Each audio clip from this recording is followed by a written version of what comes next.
believe it's going to go much higher, then it's definitely worth, getting the creditor protection, the anonymity, setting things up in a way where you can manage those assets.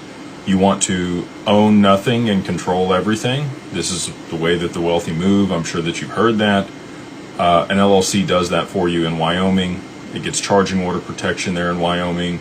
The crypto regulation in Wyoming is far above and beyond anything else in the U.S.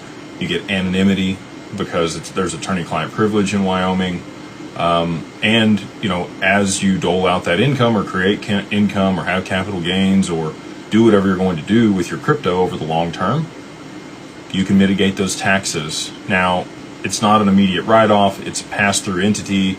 And so, you're spending money out of the company, using depreciation, buying other assets, and spending things on business. Travel and other stuff allows you to be able to offset that. So when it flows through, it's less amount of money that you're taxed on versus what you would have if you just did it in your personal name. So we have a lot of people with the misconception that, you just don't pay any taxes if it's inside of an LLC. That's absolutely not the case.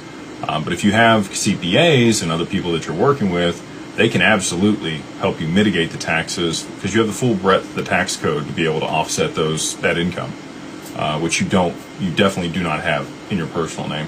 And again, same thing with the bank accounts. The longer you have this open before price appreciation, one, you can get a DUNS number set up. You can get credit at the corporate level. If you have good personal credit, then that becomes a lot easier to get good credit at the corporate level. And you don't want personal guarantees on stuff. So, again, if you are building, business credit, 3, 6, 9, 12 months, you can get things set up before, price appreciation. I don't think you have that much time anymore, just personally. But seasoning in a bank account, also big deal.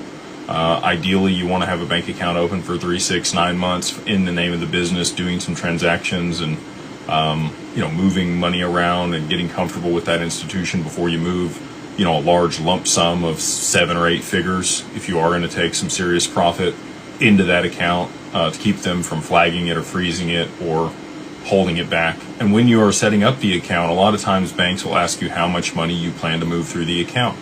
Pick the larger balances. If you believe that you are in the right place at the right time to generate large amounts of money, tell them that you're going to do that. Let them know. Because if you pick the low amounts and then you start transacting larger volumes through there, they're going to flag it.